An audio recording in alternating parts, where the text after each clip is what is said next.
여러분, 오늘 우리 시편 121편을 읽으셨는데 이 121편도 표제가 붙어 있죠.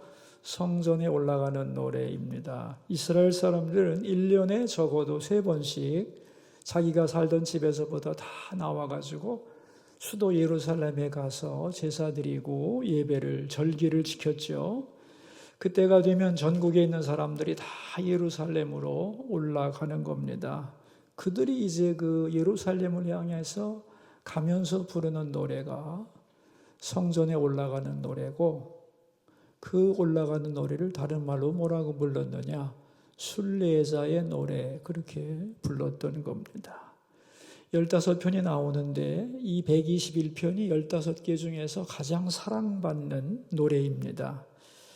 한번 생각을 해봅시다. 이제 순례자들이 예루살렘까지 가서 순례를 하고 돌아와야 되는데 각자 집으로부터 걸어서 예루살렘까지 왕복을 하려면 한참 시간이 걸릴 거 아니에요, 그죠? 그러면 이 순례길을 떠날 때 제일 걱정되는 게 뭐냐? 안전하게 잘 갔다 올 수 있을까 하는 거예요.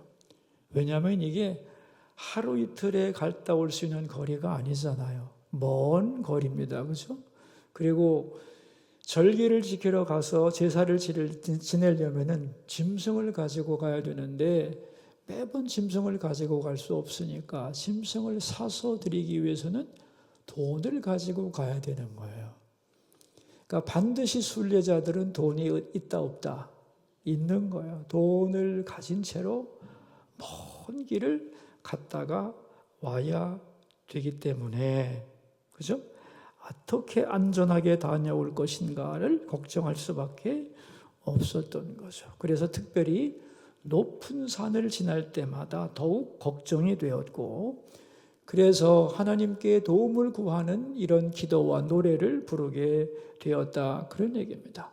높은 산을 보면서 보이지 않는 예루살렘 성을 생각하고 예루살렘 성 안에 있는 성전을 생각하게 되고 성전의 주인 되시는 하나님을 생각하면서 하나님 이 순례길을 처음부터 끝까지 은혜 가운데 잘 다녀오도록 도와주소서 하고 기도하는 마음으로 이런 찬송을 부르며 올라갔다는 생각을 하시면 되겠습니다. 그런데 세월이 흐르면서 성전에 올라가는 이 순례자의 노래가 단지 그 기능만 감당한 것이 아니고 인생을 위한 기도가 되었던 거예요. 왜냐하면 인생은 순례길이기 때문에 인생살이를 위한 기도가 되었다는 거죠. 자, 그렇다면 여러분, 순례자란 어떤 사람이냐 하는 것인데, 나그네에는 두 종류가 있습니다. 나그네의 두 종류. 인생은 나그네죠. 왜? 잠깐 왔다 가는 거니까. 여기가 영원한 곳이 아니야. 잠깐 왔다가 갈 거기 때문에 우리 모두는 나그네인데, 나그네의 종류가 두 종류라는 거예요. 첫째는 방랑자. 뭐라고요? 방랑자. 이 방랑자의 특징은 뭐냐면 목적지가 없어요. 목적지가. 내가 왜 이 길을 가야 하는가? 여기에 대한 이유와 목적과 자기 확신이 없어요. 부지런히 먹고 마시고 일하고 바쁘게 살아가지만 인생의 궁극적인 목적과 의미를 알지 못하고 사는 사람들은 다 뭐냐? 방랑자라는 거예요. 방랑자. 이 방랑자의 특징은 정해진 목적지가 없는 거예요. 정처 없는 인생. 그래서 허무하고 쓸쓸해요. 방랑자의 삶은. 반대로 그럼 순례자는 누구냐? 똑같은 나그네예요. 나그네인데 여행의 목적과 이유가 분명합니다. 어디서 와서 무엇을 하다가 어디로 가는지를 알고 있는 거죠. 내가 이 길을 왜 걸어가야 하고 삶의 의미와 가치가 어디 있느냐를 아는 사람, 자기 확신이 분명한 사람, 이런 사람을 순례자라고 부르는 거예요. 그러므로 신앙인들은 방랑자예요? 아니면 순례자예요? 순례자죠. 하나님 나라를 향해 걸어가는 순례자가 되는 겁니다. 목표가 있고 약속이 있고 그 길을 걸어가는 것이죠. 물론 그 길을 가는 동안 여러 가지 일을 만나겠죠. 때때로 유혹과 절망에 빠지기도 하고 고통을 당하기도 하지만 그런 과정을 통하여 성숙해지고 인생이 뭔지를 배워가게 되는 것이다. 그런 얘기입니다. 자, 그렇다면 인생이 나그네 길이고 또 우리가 순리의 길을 걷는 존재라면 이 인생길을 걸어가면서 가장 필요한 게 뭐냐? 1절 말씀. 내가 산을 향하여 눈을 들리라. 나의 도움이 어디서 올까? 누가 나를 이 순례길에서 도와줄 것인가? 바로 그겁니다. 여러분, 인생을 살아가면서 모든 사람이 가장 필요로 하는 게 뭐겠어요? 누가 나를 도와줄 것인가? 그거예요. 이 시가 성전에 올라가는 노래 중에 제일 사랑받는다고 그랬죠? 왜 그렇겠어요? 누가 나를 도와줄까? 이 말이 모두의 가슴에 와닿기 때문이에요. 모든 인간은 철저하게 나를 도와줄 존재를 갈망하고 있다는 거예요. 왜냐? 우리 인생을 살다 보면은 알잖아요. 절대로 내 혼자, 내 힘만으로는 살 수 없잖아요. 그죠? 다른 이의 도움이 필요한 거예요. 한번 태어났을 때를 생각해 보세요. 그 핏덩어리가 어떻게 지 혼자 크겠어요? 그죠? 누군가의 돌봄과 사랑과 한없는, 그죠? 사랑이 있어야만 클 수 있는 거 아니에요? 반드시 도움이 필요해요. 잘 성장해서 자기 역할을 감당하게 되고 하나님을 알고 사랑하는 사람이 되기까지에는 반드시 누구의 사랑과 도움과 그 많은 그런 은혜가 있었다는 거죠. 나 혼자 아무것도 할 수 없죠. 그러니까 나 혼자 컸다, 도와주는 사람 아무도 없다, 이렇게 생각하는 것은 교만한 거예요. 지금 내 모습 이대로가 많은 사랑과 은혜의 결과라는 거예요. 죽을 때도 마찬가지입니다. 각 죽으면 그만이지 뭐. 아닙니다. 누가 있어야 장사라도 지내줄 거 아니야? 안 그렇습니까? 태어나서 죽을 때까지 인간은 결코 자기 힘으로 혼자 살 수 없어요.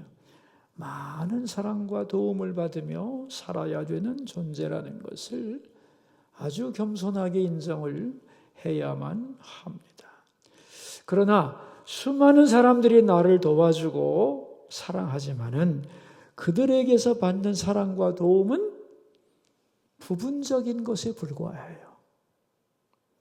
인생의 궁극적인 문제에 대하여 부모님이나 친척이나 친구나 나를 도와줄 사람이 많지만 누가 내 인생 끝까지 책임지고 도와줄 거냐?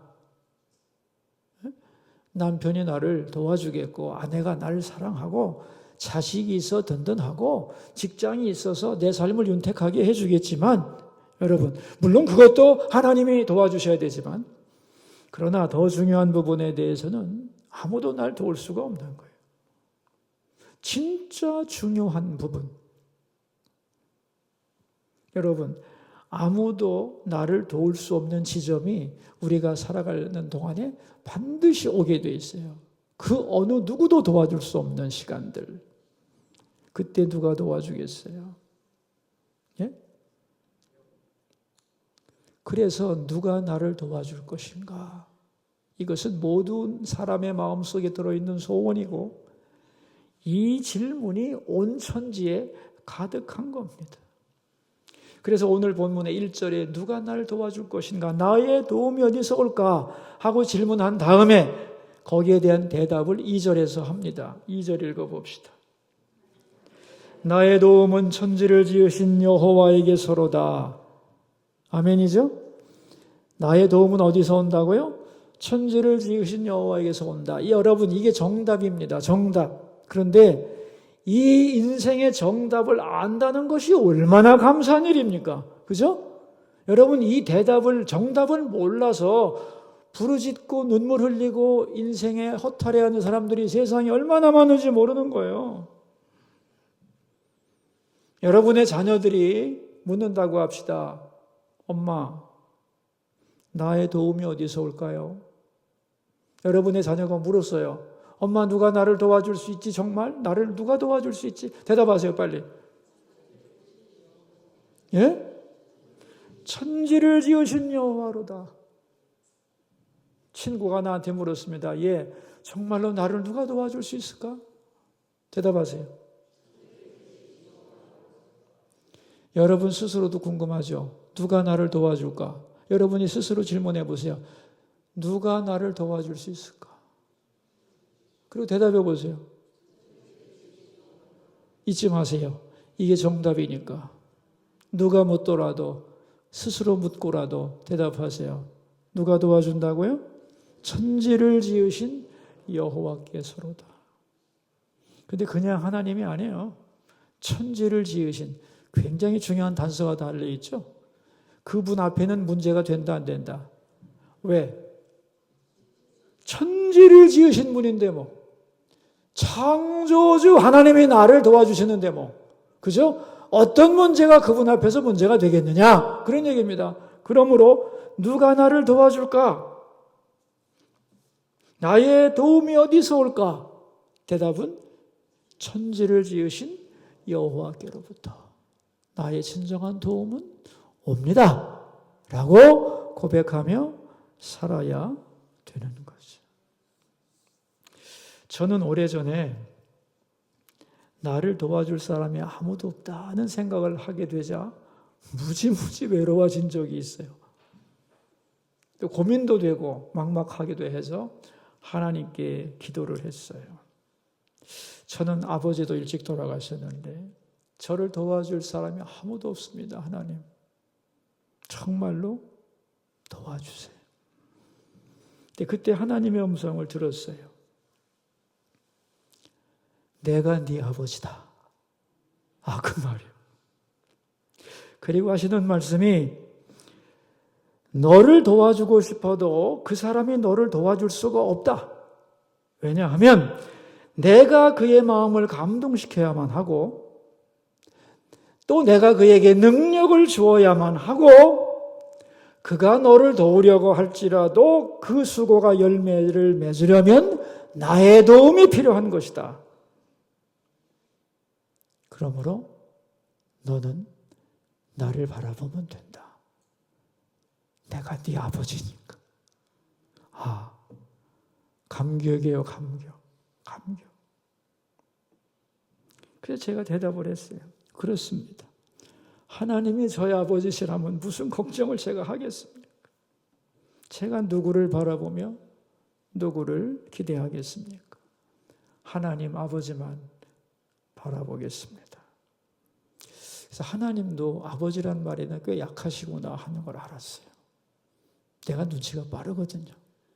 그래서 하나님 아버지 그러면은 왜 그러냐 그러시는 것 같아요. 이런 의미에서 나를 돕는 분은 많지만 부모가 자식을 사랑으로 돕겠지만 능력 있는 부모라 할지라도 다 나를 도와주는 조연일 뿐이지 주연은 하나님 한 분뿐입니다. 그런데 사람들은 이걸 인정하지 않아요. 저 사람이 도와줄 수만 있다면, 저 사람이 방해만 안 한다면 될 텐데, 천만의 말씀. 나의 도움은 천지를 지으신 여호와께로다 하는 이 고백이 얼마나 중요한지 몰라요. 하나님만이 나의 도움이시니까 그럼 내 앞에 있는 사람은 아무 도움도 나한테 안 되냐? 당신의 도움을 무시하고 콧바퀴를 팽 꾸면 되느냐? 그런 건 여러분 아닙니다. 사람 앞에서 당신 아무 필요도 없어. 그러면 안 돼요. 남편이 열심히 일을 해갖고 월급을 타왔는데 당신이 벌었어? 하나님이 준 거지. 맞지? 만 그렇게 말하면 안 되지. 서운하잖아요. 그죠? 아, 내가 누구를 위해서 이렇게 일했는데. 그러니까 당신 수고했어요. 고마워요. 잘하셨어요. 그렇게 칭찬하고 마음속으로는 그래도 하나님이 주셔야지. 이렇게 고백하는 거예요. 아시겠습니까? 하나님을 바라봐야 되는데 그럼 사람 안 봐야 되냐? 사람도 보지. 근데 여러분 하나님 안에서 사람을 봐야 돼요. 예? 하나님 안에서 저 사람을 보고 하나님 안에서 또 나를 봐야 돼요. 이런 공식이 성립합니다. 하나님 없이 나를 보면 한심하고, 예? 하나님 없이 저 사람을 보면 실망스럽고, 하나님 없이 문제를 보면 낙담하게 되어 있어요. 하나님을 보고 나도 보고 너도 보고 문제도 봐야 한다. 그런 얘기예요. 그래서 왜 CCM에 이런 노래 있잖아요. 예? 만족함이 없었네. 뭐 그런 제목이 있잖아요. 한번 띄워줘 보세요. 자, 저런 거 알죠? 들어보셨죠? 그죠? 사람을 보고 세상을 볼 때 만족함이 없었네. 나의 하나님 그분을 볼 때 나는 만족하였네. 저기 빛나는 태양을 보라. 또 저기 서 있는 산을 보아라. 천지 지으신 우리 여호와 나를 사랑하시니 나의 하나님 한 분만으로 나는 만족하였네. 이게 오늘 이 저자의 고백이에요. 이렇게 고백하면서 이 지은이는 자기가 경험한 하나님을 간증하는 겁니다. 하나님이 나를 어떻게 도우셨는가? 그게 3절과 4절 아닙니까? 여호와께서 너를 실족하지 아니하게 하시며 너를 지키시는 이가 졸지 아니하시리로다. 이스라엘을 지키시는 이는 졸지도 아니하시고 주무시지도 아니하시리로다. 실족지 않게 하신다는 거예요. 실족지 않게 한다는 말은 뭐냐 하면은 나한테서 눈을 떼지 않고 살피고 돌보고 책임진다는 말이에요. 목자가 양을 돌보는 모든 일을 가리켜서 실족지 않게 한다고 하는 건데 이건 뭐냐면 눈에 보이는 돌봄을 의미하는 말이에요. 또 하나님은 졸지도 않고 주무시지도 않는다고 그랬잖아요. 양이 잠을 잘 때 목자가 졸거나 자버리면 어떻게 되겠어요? 그죠? 안 되죠. 이것은 눈에 띄지 않아도 표가 나지 않아도 나를 보호하고 사랑하고 지켜준다는 거예요. 보이지 않는 돌봄을 의미하는 용어입니다. 다시 말하면 보이게 혹은 보이지 않게 하나님은 나를 붙잡아 주신다는 거예요. 그런가 하면 자연재해로부터 6절에 보시면 나오죠. 그죠? 낮의 해가 너를 상하지 아니하며 밤의 달도 너를 해치지 아니하리로다. 불기둥과 구름기둥으로 우리를 지켜주고 7절에 보시면 너를 지켜 모든 환난을 면케 하시며 또 내 영혼을 지켜주신다는 거예요. 언제까지? 8절에 지금부터 영원까지. 과거에만 지키신 게 아니요 오늘도 지키고 계시고 오늘만이 아닙니다. 영원토록 나를 지켜주신다. 그런데 많은 사람들이 속고 있는 거죠. 이런 걸 바라보고 저런 걸 바라보면서 정말로 나를 진짜로 영원히 돌아보실 하나님을 바라보지 않는다는 거예요. 전에 책에서 본 것인데 내가 실험을 안 했으니까 잘 모르겠는데 뭐 그렇겠죠. 뭐 책에서 본 거니까. 곰을 쉽게 잡는 방법이 있다는데요. 곰은 덩치가 크지만은 항상 우리보다 미련하잖아요. 그래가지고 항상 다니는 길로만 다닌대요. 그리고 땅만 보고 다니기 때문에 곰을 잡는 방법 중에 하나는 곰이 잘 지나다니는 길목을 잘 알아가지고 그 길목 위에 곰의 머리 높이 정도 되는 나뭇가지에다가 돌을 하나 이렇게 달아 놓는다는 거예요. 그럼 땅만 보고 가니까 곰이 딱 부딪힐 거 아니에요. 그죠? 딱 부딪히면 어떻게 해서요? 곰이 기분이 나쁘겠죠, 그죠? 화가 난 곰은 기분이 나쁘니까 탁 받아버린다는 거예요. 그러면 곰에게 받친 돌이 어떻게 되겠어요? 반동에서 멀리 가겠죠? 그래서 다시 또 때릴 거 아니야. 그러면 얼마나 아프겠어요? 곰의 머리에서 피가 묻겠죠, 돌에, 그죠? 그러면 곰이 이렇게 생각한다는 거예요. 저놈이 이제 피가 나는구나. 한 번만 더 받으면 죽겠지 하고 그 피 묻은 돌이 올 때 힘껏 받고 즉사를 한대요. 글쎄 나는 그게 진짜인지는 모르겠는데 그럴 것 같기도 하고. 내용은 뭐냐 하면은 사람도 곰처럼 땅만 보고 문제만 바라보고 이 문제 다 내가 해결할 거야 하고 씩씩거리면 곰과 같이 된다는 거예요. 미련한 거다 이거예요. 문제만 바라보고 들이받아 보세요. 나만 죽지. 뭘 바라봐야 돼요? 하나님을 바라봐야 되는 거예요. 오늘 본문에서 정말 하고 싶은 얘기는 뭐냐 하면은 오늘 본문의 순례자는 보통 순례자하고는 좀 달라요. 인생의 순례자와 신앙의 순례자는 다릅니다.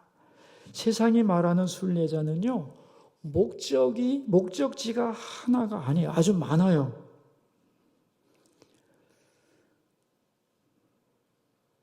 그들의 순례의 목적은 이 세상 사람들도 자기들을 순례자라고 생각해요. 인생 순례자라고 생각하는데 그 순례의 목적이 뭐냐 하면은 세상이 좋아하는 어떤 위치, 어떤 자리, 어떤 상태, 세상이 갈망하는 여러 가지 것을 이루는 과정이 순례길이라고 생각을 합니다. 예를 들면 이런 거예요. 나는 대기업의 회장님이 되고 싶어. 나는 대학교 총장님이 될 거야. 나는 유명한 의사가 돼야지. 나는 선교사가 돼서 많은 사람을 구원해야지.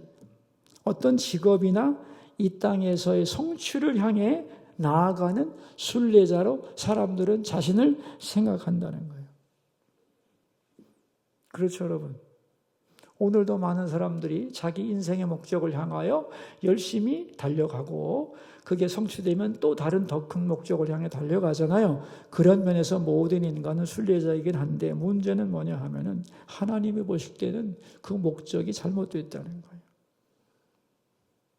왜냐하면 진정한 순례의 목적은 뭐냐 하면은 언제나 하나님이기 때문이에요. 오늘 본문이 강조하는 게 그거예요. 그러니까 신앙에는 언제나 하나님을 목적지로 하는 순례자, 다시 말하면 저 하늘나라를 향하여 그곳을 바라보며 가는 순례자라는 거예요. 그래서 오늘 1절에 뭐라고 그러냐면 내가 산을 향하여 눈을 들리라 그랬어요. 눈을 들어서 하늘나라와 하나님을 향하여 나가는 순례자이지 이 땅의 어떤 직업이나 성공이나 어떤 것을 성취하기 위하여 달려가는 사람은 신앙적인 의미에서 진정한 순례자가 아니다 그런 얘기예요. 왜 사람들이 인생을 살다가 낙심하느냐 하면은 순례의 목적을 잘못 잡았기 때문입니다. 내가 이것을 원했는데 이걸 이루기 위해 얼마나 많은 세월과 노력을 다하여 몸부림쳤는데 왜 그렇게 되지 않는가? 불평하고 원망하고 실족합니다. 또 어떤 것이 이루어졌을 때는 내 힘으로 되었다고 자랑하고 하나님 없이도 살 수 있을 것 같은 교만한 생각에 빠지기도 합니다. 이게 다 왜 그러냐? 순례의 목적지를 잘못 잡았기 때문이에요. 이 세상에서의 어떤 형편에 의하여 내 인생의 성공과 실패가 결정되는 건가? 아닙니다, 여러분. 순례의 목적을 잘못 잡으면 어떻게 되느냐 하면은 오늘 뭐라고 그랬냐면 낮의 해가 그랬어요. 낮의 해. 여러분, 낮의 해라는 게 뭐겠어요? 의미상으로는 나에게 소망과 기쁨을 주는 게 나의 태양 아니에요? 그죠?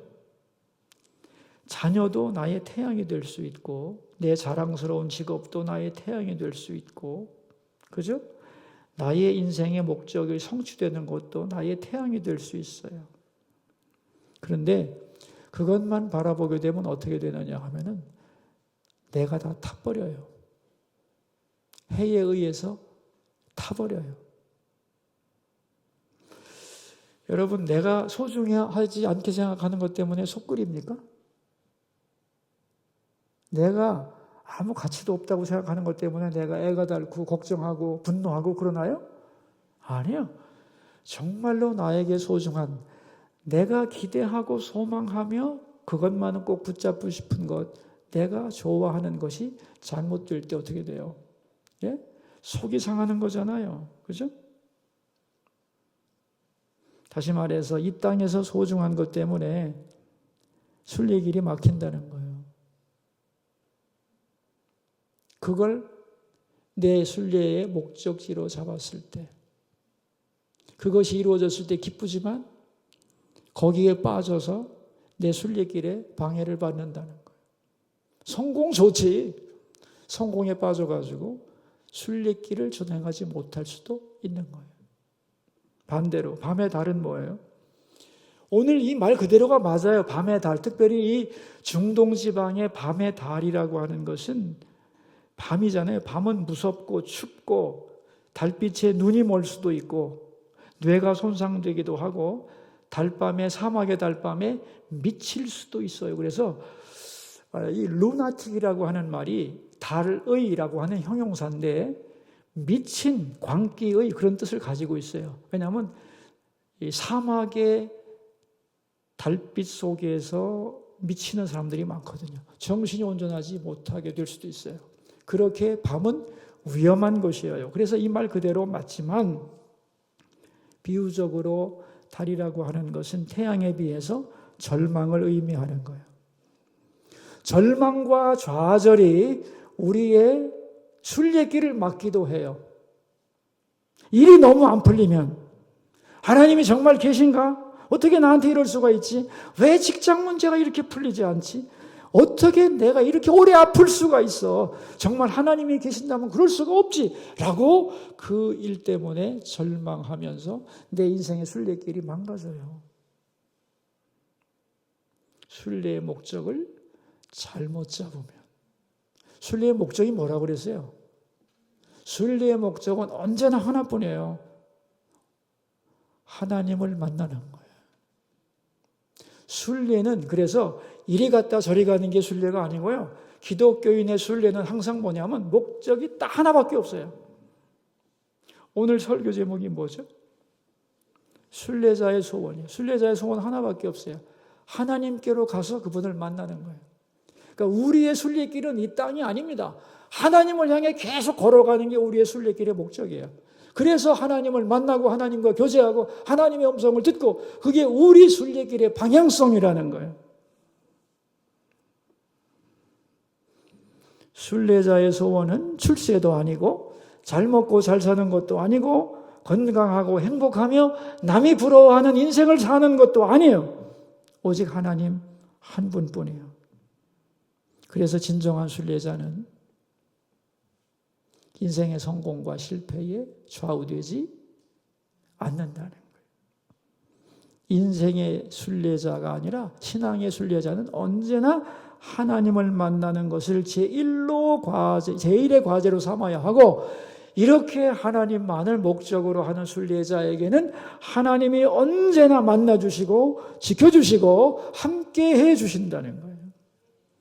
예를 한번 들어봅시다. 예를 들면 요셉이라고 하는 사람이 있는데 요셉은 무엇을 향해 나갔느냐? 뭘 향해 나갔어요? 요셉은 하나님을 향해 나간 거예요. 마음을 하나님께 고정시키고 늘 하나님을 만나기 위해 하나님의 뜻을 알고자 하나님을 향해 나갔어요. 그는 애굽에 갈 생각도 없었고요. 보디발의 집에서 총무 생활을 하고 싶은 마음도 없었고요. 감옥에서 인정받으려고 한 적도 없고 총리가 되려는 꿈도 꾼 적이 없어요. 그런 것을 향하여 순례길을 걸어가지 않았습니다. 오직 하나님만 바라보며 인생 순례길을 걸어갔는데 그러는 동안에 하나님에 의하여 요셉에게 여러 가지 과정, 프로세스가 지나가지요. 노예라는 길도 지나가고 권력자의 청직이라고 하는 길도 지나가고 죄수라고 하는 길도 지나가고 총리라고 하는 길도 다가왔다가 지나갑니다. 내가 그곳을 향하여 걸어가는 게 아니에요. 나는 항상 어디만 향해 가면 돼요? 하늘나라 하나님만 향하여 나는 계속 가기만 하면 되는 거예요. 그러면 하나님의 주권에 의하여 나에게 필요한 길들이 내게 다가오는 거예요.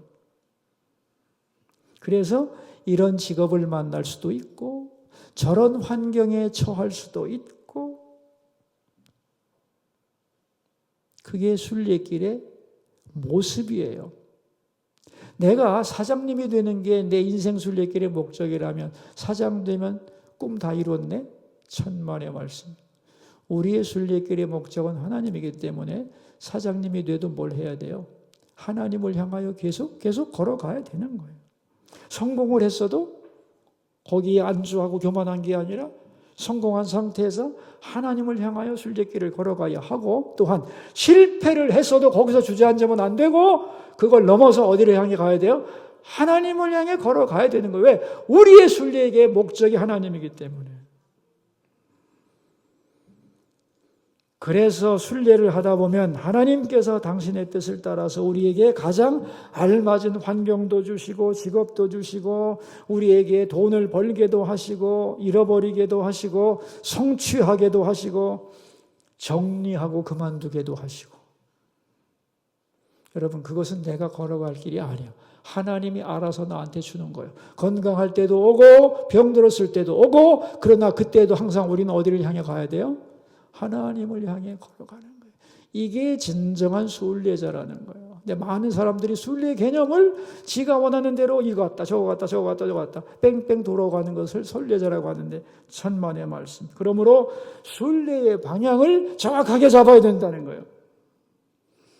그리고 내가 순례길을 향하며 갈 때에 내게 닥쳐오는 모든 사건을 자연스럽게 받아들여야 됩니다. 왜? 그게 목적이 아니잖아요. 지나가는 거잖아요. 내가 하나님을 바라보고 왔는데 왜 성공이 안 오냐? 아니, 성공이 오건 실패가 오건 그건 하나님이 알아서 하실 일이고 나는 그것과 상관없이 하나님을 향하여 내 발걸음을 향하여 걸어가면 되는 거죠. 그죠?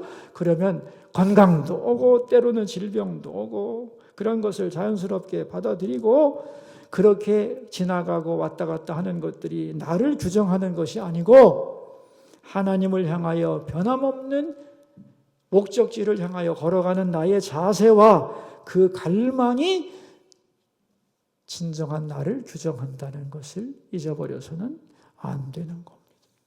그래서 우리가 인생의 마지막 순례의 종착점에 왔을 때 순례길을 마치고 하나님 앞에 섰을 때 하나님께서 아무개야 너 정말 수고했다. 나만 바라보고 너는 발걸음을 휘청거리지 않고 흔들리지 않고 걸어왔구나.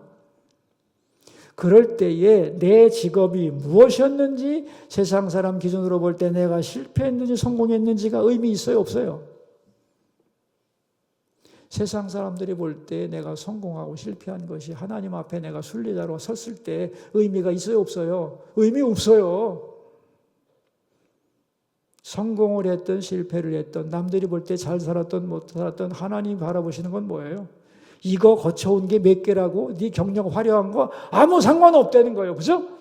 언제나 어디서나 무엇을 하든지 내가 너에게 어떤 사건을 주든 어떤 직업을 주든 네가 어떤 처지에 있든지 항상 너는 중심을 나에게 두고 나만 바라보고 걸어온 거지. 거기에 대하여 하나님이 평가하시는 거지. 너의 순례길이 올바르고 아름다웠다고 말씀하는 거 아니에요? 그게 진정한 순례자라는 거예요. 그래서 바울이 마지막에 디모데후서 4장에 이런 말을 하잖아요. 나의 달려갈 길을 마치고 믿음을 지켰으니 이제 후로는 나를 위하여 의의 면류관이 예비되었다고 했어요. 여러분, 이런 순례자가 되어야 합니다. 근데 요즘에 내가 이렇게 친구들도 보고 후배들도 보고 뭐 보면은 다 비참하게 생각을 하는 것 같아요. 실패한 사람은 실패한 대로, 성공한 사람은 허무해서. 그래서 내가 그러지, 방향을 잘못 잡았구만. 우리의 목적지가 어딘데? 순리의 목적지가 뭔데? 순리의 목적이 뭔데? 나 열심히 살아오고 나 나름대로는 순례를 했다 이거지. 근데 남는 게 없다. 없지 원래. 여기는 나그네인데 뭐. 여러분, 그래서 결론입니다. 결론. 첫째, 인생은 순례자다. 맞죠? 이 땅에서 영원히 사는 거 아니에요. 이 땅은 잠시 지나가는 나그네 인생. 근데 우리는 목적지를 아는 우리는 순례자. 아멘이죠? 그런데 순례의 목적이 세상 사람들이 좋아하는 어떤 직업이나 어떤 위치나 상태가 아니라 하나님을 만나는 것, 하나님 자신이라는 걸 절대로 잊어서는 안 됩니다.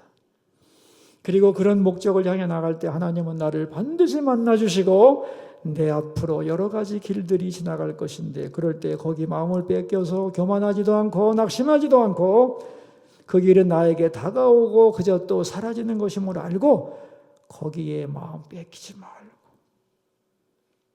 내 인생길의 진정한 목표, 순례의 목표는 하나님 한 분임을 기억하면서 그분을 향하여 쉬지 않고 발걸음을 옮겨야 하는 것이죠.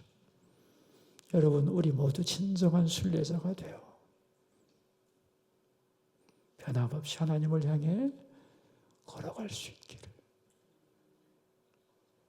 고난도 형통도 휙휙 지나가는 것이, 거기에 너무 에너지 빼지 말고 어떤 상황에서인지 하나님 바라보며 그분만을 목적으로 걸어가는 참된 순례자가 되시기를 주의 이름으로 축원합니다. 기도합시다. 우리 들은 말씀을 생각하면서 기도하면서 주님 앞으로 나갑시다. 기도 제목입니다. 이 땅은 영원한 곳이 아니며 우리는 잠시 거쳐가는 나그네입니다. 그러므로 순례자의 자기 정체성을 잊지 않게 하옵소서. 세상의 어떤 직업이나 성공이 순례의 목적이 아니고 언제나 하나님 자신만이 순례의 목적임을 알게 하시고, 그렇게 하나님만 바라볼 때 천지를 지으신 여호와 하나님이 나의 도움이 되시는 것을 알고 믿고 경험하며 살게 하옵소서. 오늘 특성한 일원교구를 축복해 주시고 큰 믿음의 사람들이 되게 하시고 진실한 순례자들이 되게 해 주옵소서. 우리 함께 기도합시다. 하나님 아버지, 시편 121편을 통하여 진정한 순례자의 소원이 무엇인가를 살펴보았습니다. 우리는 이 땅에서 영원히 살 것처럼 착각하나 아닙니다. 우리는 나그네이며 순례자이며 순례의 목적은 오직 하나, 하나님이라는 것을 결코 잊지 않게 하여 주옵소서. 세상 사람들은 순례자라고 생각하면서도 이것을 가지고 저것을 성취하고 그런 것을 순례의 대상이라 생각하기 때문에 자기가 기대하는 대로 되지 않으면 낙담하고 좌절하고 낮에 해에 타버리고 밤에 달에 낙담하고 내 삶의 형편에 따라서 휘청거리지만, 하나님, 그런 것은 순례의 목적이 아니며 오직 하나님 한 분만이 우리의 진정한 순례의 목적임을 알고 주님을 향하여 걸어가는 우리가 되게 해 주시고, 주님을 향하여 걸어갈 때 이런 일도 발생하고 저런 일도 생기고 이런 기회도 주시고 저런 일도 하게 하시지만 자연히 받아들이고 편안하게 생각하며 그때마다 나의 최선을 다하고 내 마음의 중심을 그런 일에 두지 말고 하나님께 두고 걸어가는 진정한 순례자. 그래서 주님 앞에 섰을 때 흔들리지 않고 잘 걸어왔다고 칭찬받는 순례자가 되게 해 주옵소서. 순례자가 하나님을 바라봐야 되는데 세상의 어떤 형편에 빠져서 내 삶의 지금의 처지 때문에 순례길을 중단하고 좌절하고 낙담하고 있다면 주여 다시 일어나서 주님을 향하여 다시 발걸음을 옮기는 믿음의 순례자, 참된 순례자가 되게 하여 주옵소서. 우리 일원교구 식구들 큰 믿음의 사람들 되게 하시고 진실한 순례자들이 다 되게 해 주옵소서. 존귀하신 예수님 이름으로 기도하옵나이다.